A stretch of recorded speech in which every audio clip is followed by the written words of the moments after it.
Welcome to Workplace Psychology with Dr. Martha Greidick. I'm Dr. Martha Greidick. This podcast examines a wide variety of work-related issues through the lens of industrial and organizational psychology. And while many of the topics discussed here may be seen as intended for white-collar employees and their employers, in reality, the ideas presented here are applicable across organizations and industries. Additionally, many of the topics discussed here may be applicable outside of the workplace. I encourage you to examine what's presented here, apply what makes sense to you, and simply discard the rest. Have you ever had a bad boss? Maybe a boss that didn't have the people skills or didn't have the management skills, or simply someone who was just detrimental to the whole experience.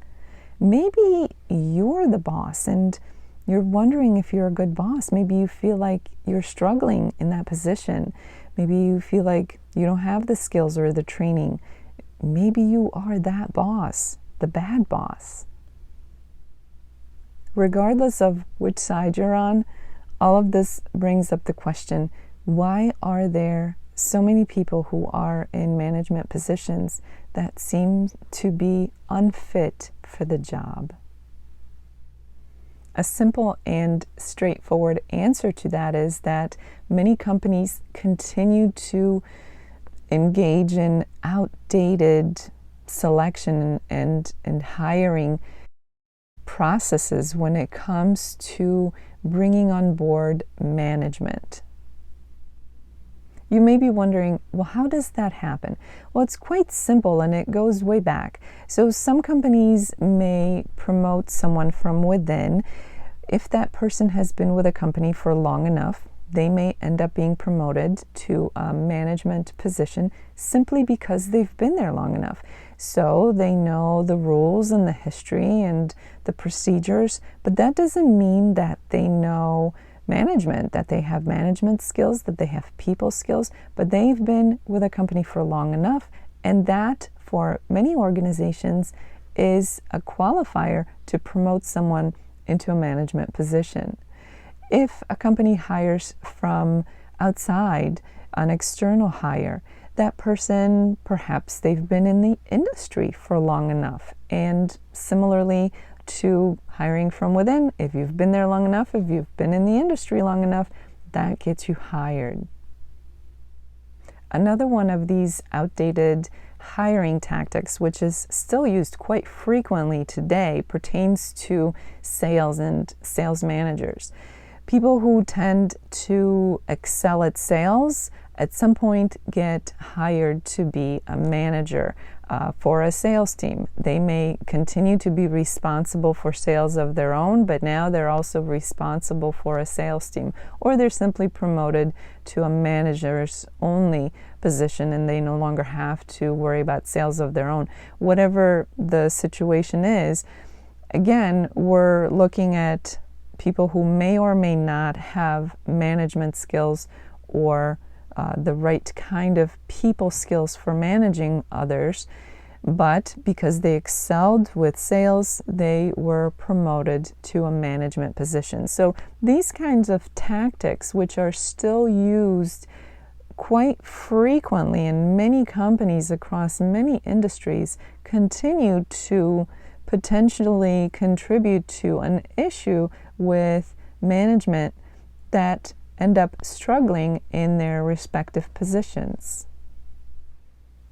It's not surprising that for companies who hire in this manner, oftentimes there is no training for these new managers, whether that's training at the beginning of their career with the company or whether that's training that would happen over time. There simply is not any training in place. It's assumed, for whatever reason, that the new hire already has management skills and abilities to manage whatever team they are being put in charge of at that point. It may be the case in such companies that management development, or employee development for that matter, is lacking or maybe even non-existent in an organization. The organization as a whole may be unaware of this issue, or it may simply choose to ignore it. Similarly, the manager's own manager, their own boss, may be unaware of any shortcomings of this manager in question, or may not be interested in dealing with the issues that come with the inability of that manager to properly manage a team. What about the employees who are being managed by this bad boss? Well, oftentimes these employees may not even have a voice. They may not be taken seriously, or they may be ignored if they voice any concerns. Or it may also be the situation that they may not feel comfortable enough to voice any issues in regards to their own manager because of possible negative consequences that may result. You may be wondering, why is this even an important topic of conversation? Many people have had a bad boss, or maybe even more than one bad boss during their career. So what's the big deal? Well, it may seem like having a bad boss is simply a part of life, but it goes beyond just that surface appearance of this being a part of life. Have you ever heard the expression that says something to the effect of, people don't quit jobs, they quit bosses? Well, this is what we're talking about. Quitting because of a boss rather than because of the job may be happening much more frequently than anybody realizes. As we're all experiencing the work evolution or revolution, depending on which way you choose to describe what's happening, having to deal with a bad boss or having a bad boss within an organization can make things that much more difficult.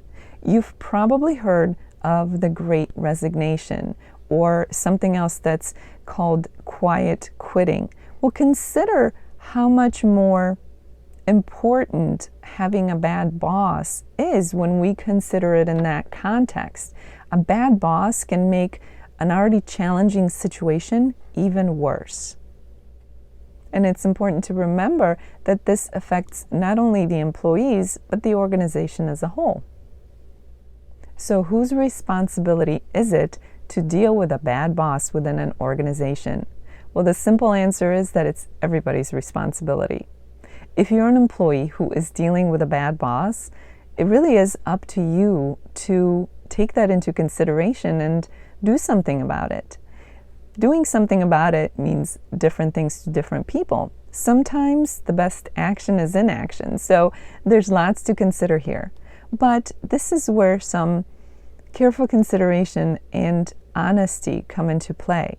Remember that having a bad boss is not the same thing as a difference in opinions or opposing personalities.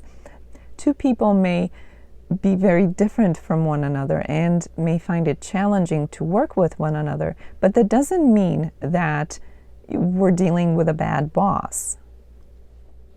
As an employee, it's important that you start with a careful consideration of the situation and that you're honest about what's going on.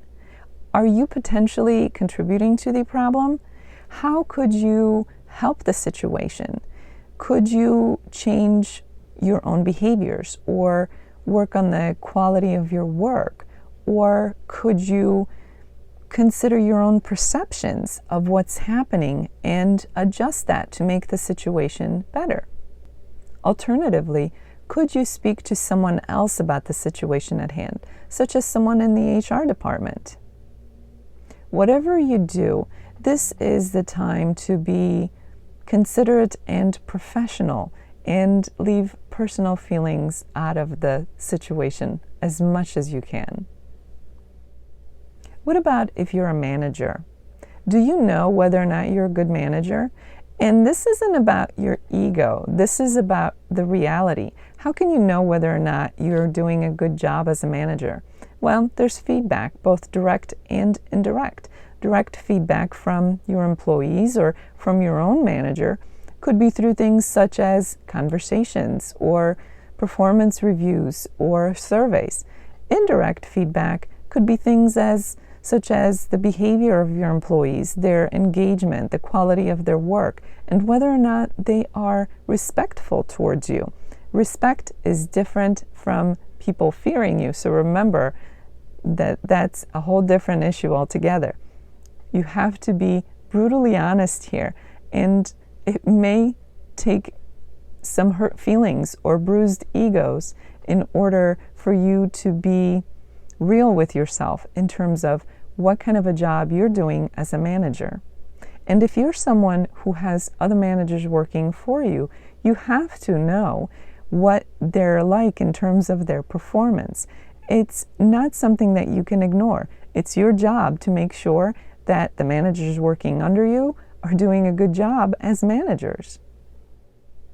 Clearly, no matter which position you're in, when it comes to dealing with a bad boss, everybody has some kind of responsibility. And while the solution may be simple, it's not going to be quick or easy. It requires honesty, but it also requires professionalism. And as you're evaluating your own performance, perhaps as a manager, you may have to experience some hurt feelings or a bruised ego. And hopefully that comes from your own brutal honesty between you and you, rather than from some kind of a feedback from others, be that your employees or your own manager.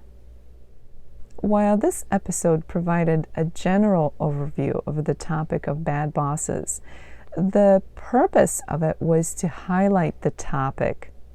Only by highlighting a topic can we then encourage conversations that can properly address the topic at hand and work on solutions and improvement.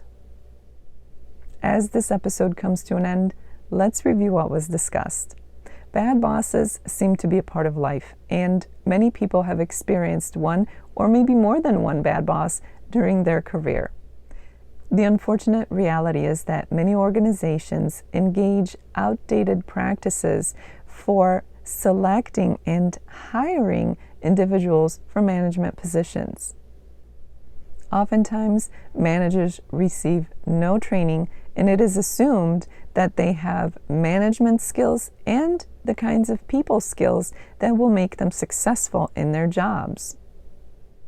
And while it's up to the organization to keep up with management development, sometimes the new manager has to be proactive in securing some kind of training to ensure their success in their new position.